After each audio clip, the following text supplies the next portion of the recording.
மக்களை கழுகு போல வேட்டையாடும் நுண்நிதி நிறுவனங்களை கண்டித்து மக்கள் மன்றமும் இந்திய கம்யூனிஸ்ட் கட்சியும் இணைந்து நடத்துகின்ற ஆர்ப்பாட்டத்திற்கு வருகை தந்திருக்கின்ற இந்திய கம்யூனிஸ்ட் கட்சியின் தோழர்களுக்கும் மக்கள் மன்ற தோழர்களுக்கும் என்னுடைய காலை வணக்கத்தை தெரிவித்துக் கொள்கிறேன்.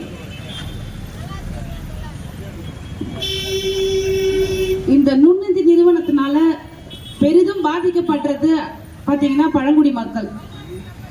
இந்த பைனான்ஸ் கம்பெனி அதிகமா பாதிக்கப்படுறது யாருன்னா நடுத்தருவுக்கு வரல. அவங்க உண்மையிலேயே பழங்குடி மக்கள் எங்க இருந்து வந்தாங்களோ அந்த இடத்துக்கு மீண்டும் அவங்க போயிட்டு அந்த ஏரிகளிலையும் குட்டைகளிலையும் போயிட்டு உட்கார்றதுக்கான ஒரு அடித்தளத்தை இந்த மைக்ரோ பைனான்ஸ் கம்பெனி கொண்டு வந்து விட்டுட்டாங்கன்றதுதான் சொல்லலாம். இந்த அவல நிலையை கண்டித்து தான் மக்கள் மன்றமும் இந்திய கம்யூனிஸ்ட் கட்சியும் இந்த கண்டன ஆர்ப்பாட்டத்தை நாங்க இங்க நடத்திட்டு இருக்கிறோம்.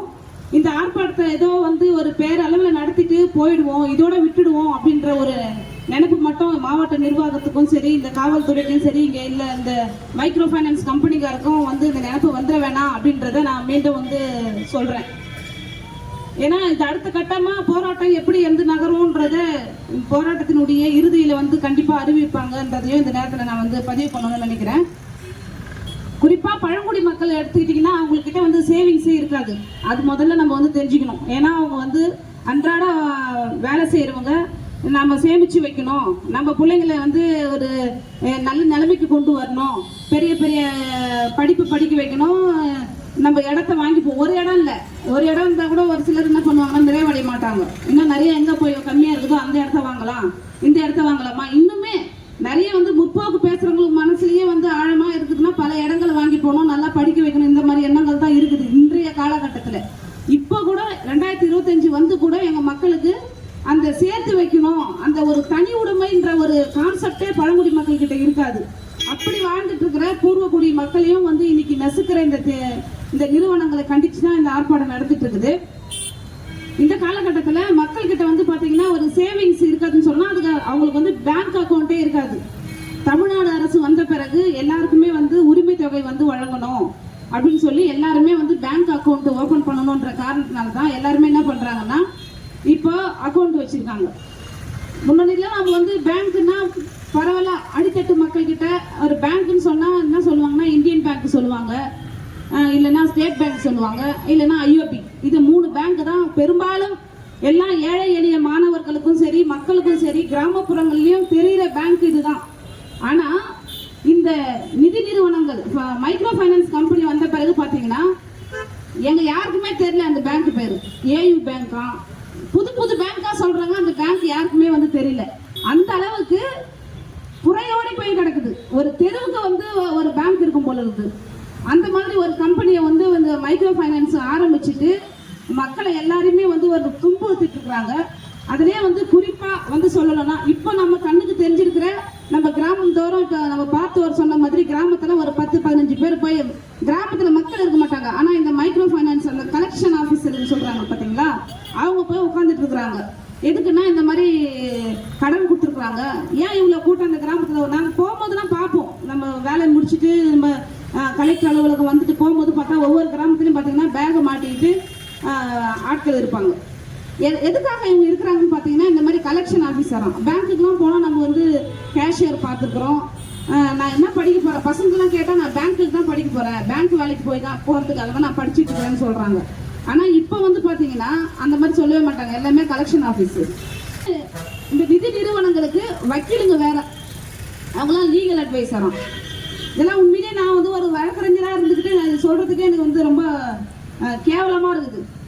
மக்களை பாதுகாக்கிற மக்களுக்காக நம்ம இருக்கணுமா, இல்லை இந்த மக்களை இன்னுமே சுரண்டி கசக்கி பிழிஞ்சு இவங்க இருக்கவே கூடாது, வாழ்றதுக்கு உங்ககிட்ட காசு பணம் இல்லையா, நீ வாழ்றதுக்கே தகுதி இல்லாத ஆளு, நீ செத்துடு, நீ இருக்கவே கூடாது, உனக்கு வசதி வாய்ப்பு இல்லையா, உன் பிள்ளைங்களை நீ படிக்க வைக்காத, பள்ளிக்கூடம் பக்கமே நீ என்ன பண்ணாத, போக வைக்காத. இந்த சூழலுக்கு கொண்டு இன்னைக்கு பழங்குடி மக்களை விட்டுருக்குறாங்க. அதுக்கு மத்திய அரசும் என்ன பண்ணுதுன்னா அவங்க தான் இதுக்கு திறந்து விட்டது. இதுக்கு முன்னாடி சில கடன்களுக்கு வாங்கணும்னா சில நிறைய கட்டுப்பாடுகள்லாம் இருந்தது. ஆனா எந்த கட்டுப்பாடுமே இப்ப கிடையாது. வட்டி விகிதத்தை நீங்களே நிர்ணயிச்சுக்கலாம். இந்த மைக்ரோ ஃபைனான்ஸ் கம்பெனின்றவங்களே நீங்க வட்டி விகிதத்தை நீங்களே எவ்வளவு நாள் வச்சுக்கலாம். இப்போ உதாரணத்துக்கு 1 லட்சம் கடன் நான் வாங்குறேன்னா அதுல 60,000 மட்டும் தான் நம்ம எடுத்துக்கணும். எடுத்துப்பாங்க, வட்டின்னு சொல்லி எடுத்துப்பாங்க. அப்போ அந்த வட்டி விகிதம் எந்த அளவுக்கு வந்து அவங்க நினைச்ச அளவுக்கு வட்டி விகிதத்தை கூட்டிருக்கிறாங்கன்றதை வந்து நம்ம தெரிஞ்சுக்கணும். குறிப்பா வந்து இங்க இருக்கிற காஞ்சிபுரத்துல இப்ப நாங்க கலெக்டர் அலுவலகத்திலயும் சரி, பால்செட்டி போலீஸ் ஸ்டேஷன்லயும் நிறைய கம்ப்ளைண்ட்ஸ் கொடுத்துருக்கோம். இந்த மாதிரி இந்த நிதி நிறுவனங்கள் தான் மக்களை வந்து தினம் வந்து வசூல் வேட்டையை வந்து நடத்திட்டு இருக்கிறாங்க அப்படின்னு சொல்லி. ஆனா இது வரைக்கும் சிஎஸ்ஆர் கூட சிஎஸ்ஆர் மட்டும் தான் வாங்கி வச்சிருக்கிறோம். அதுக்கே சிஎஸ்ஆர் வாங்கறதுக்கே ஒரு பெரிய போராட்டம். அந்த அளவுக்கு தான் வந்து காவல்துறையும் அவ்வளோ மெத்தனமா இருக்கிறாங்க. ஏன் தான் அவங்களெல்லாம் வந்து கண்டுக்க மாட்டாங்கன்னு தெரியல. ஆனா ஒரு பழங்குடி மக்கள் வந்து எதனா தப்பு பண்ணிட்டாங்கன்னா முதல்ல கூட்டு அவங்க உட்கார வச்சிருவாங்க. இன்னைக்கு போலீஸ் ஸ்டேஷன் அதிகமா வந்து வழக்கு பதிவாயிருக்குன்னா இவங்க மேல தான். அந்த அளவுக்கு இவங்க தான் முகத்துல இடிச்ச வாயின்னு எழுதி ஒட்டி வச்சிருக்கு போல இருக்குது அப்படின்ற மாதிரி ஒரு நினைப்பு தான் நமக்கு வந்து வருது. குறிப்பா பென்ஸ்டாரு, எதோ கம்பெனி, ஃபியூஷனு, சூரிய உதயம், ஸ்ரீராம் சிட்ஸு, இந்த மாதிரி ஏகப்பட்ட கம்பெனி, நம்மளுக்குலாம் வந்து அதெல்லாம் வாயிலே வரல. அந்த மாதிரியான கம்பெனிகள்லாம் ஏகப்பட்ட கம்பெனிகளை வந்து மக்களுக்கு வந்து என்ன பண்றாங்கன்னா, இந்த மாதிரி ஒரு சும்மா ஒரு ஆதார் இருந்தா போதும், உடனே கடனை கொடுத்துட வேண்டியது. கடனை கொடுத்துட்டு அது வந்து 20,000 10,000லாம் கிடையாது, 50,000, 1 லட்சம், 2 லட்சம், ஒவ்வொருத்தர் தலையிலையும் கிட்டத்தட்ட பார்த்தீங்கன்னா இன்னைக்கு பிறக்க போற குழந்தைங்க தலையில கூட வந்து கடன். அந்த அளவுக்கு இன்னைக்கு கொரோனா எப்படி வந்து ஒரு கொடிய நோய் மாதிரி வந்து கொண்டுட்டு இருந்ததோ அதே மாதிரி கடன் வந்து மக்களை இன்னைக்கு வந்து அன்றாடம் வந்து கொண்டுட்டு இருக்குது.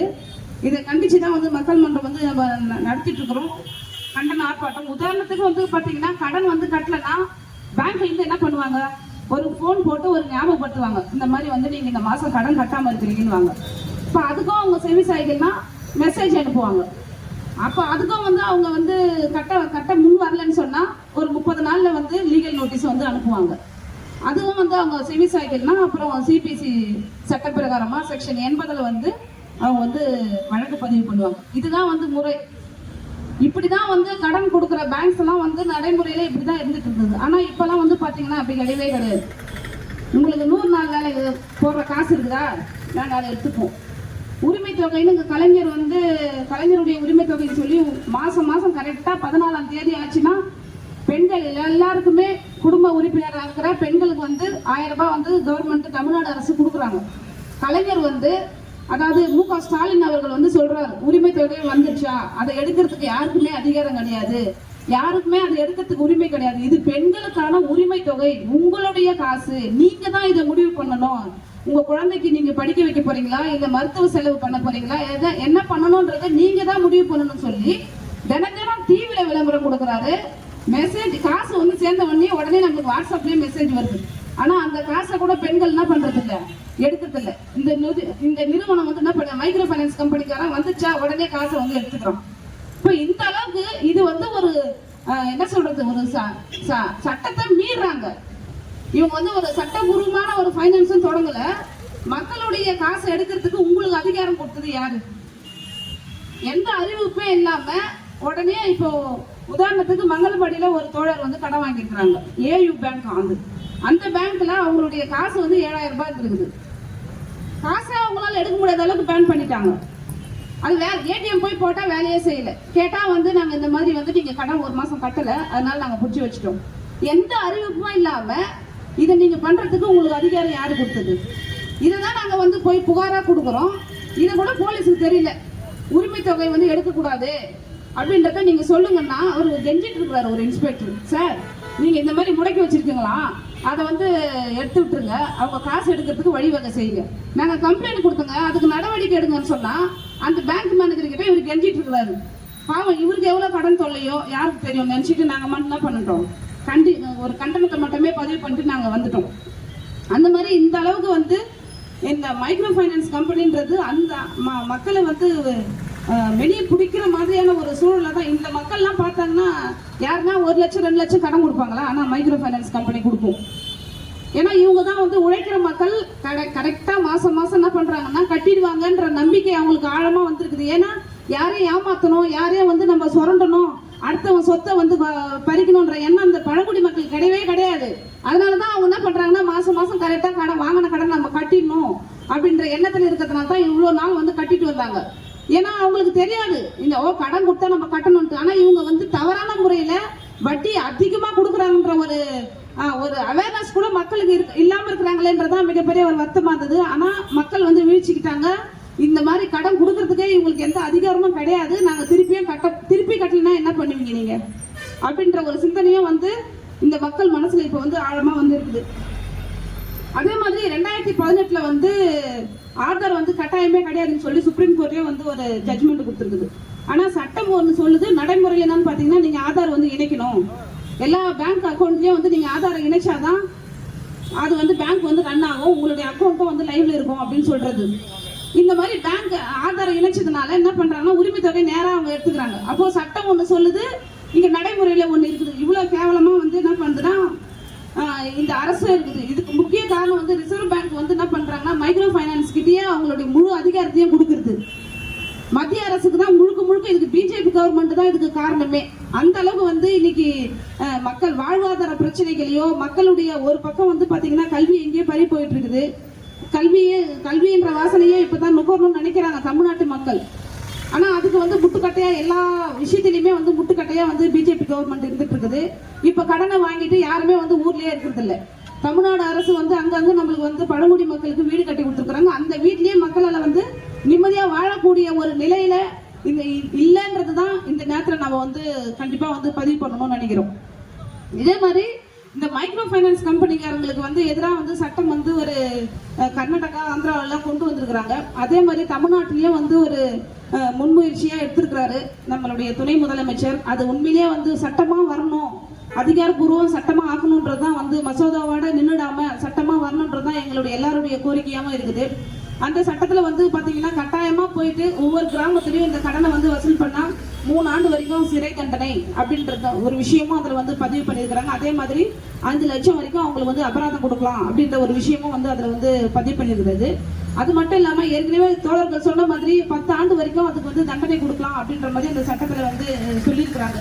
ஆனா இவங்க தொடர்ந்து வந்து இந்த மாதிரி கட்டாயப்படுத்துறது, மக்களுடைய உரிமை தொகை காசு, 100 நாள் வேலை காசுலாம் எடுக்கிறது ஒரு சட்டவிரோதமான செயல்ன்றதையும் வந்து மீண்டும் நாங்கள் வந்து நினைவுபடுத்துறோம். அதே மாதிரி சும்மா விட்டுற முடியாது. இந்த மாதிரி கட்டாயப்படுத்துறவங்க மேல வந்து தமிழ்நாடு அரசு சட்டப்படி நடவடிக்கை எடுக்கணும். குறிப்பா காவல்துறை வந்து நடவடிக்கை எடுக்கணும். இந்த மாதிரி ஒரு சட்டம் வருதுன்றது மக்களுக்கு தெரிதோ இல்லையோ, ஆனா போலீஸ் தயவுசெய்து கொஞ்சம் தெரிஞ்சுக்கணும்னு சொல்றோம். ஏன்னா மக்கள் மன்றம் ஏற்கனவே வந்து கந்து வட்டி சட்டம் குறித்து ஒரு விழிப்புணர்வு ஏற்படுத்தி கந்து வட்டி அதிகமா வசூல் பண்ண இதே காஞ்சிபுரம் மாவட்டத்துல நம்ம வந்து வழக்கு பதிவு பண்ணிருக்கிறோம். 2003 வந்த சட்டம். அப்படியா இந்த மாதிரி ஒரு சட்டம் வந்திருக்குதா, எங்களுக்கு தெரியவே தெரியாது அப்படின்னு சொல்லி போலீஸுக்கும் சரி ரெவென்யூ டிபார்ட்மெண்ட்டுக்கும் நம்ம வந்து சட்டத்தை சொல்லி கொடுக்க வேண்டிய சூழல்ல மக்கள் மன்றம் இருக்குது.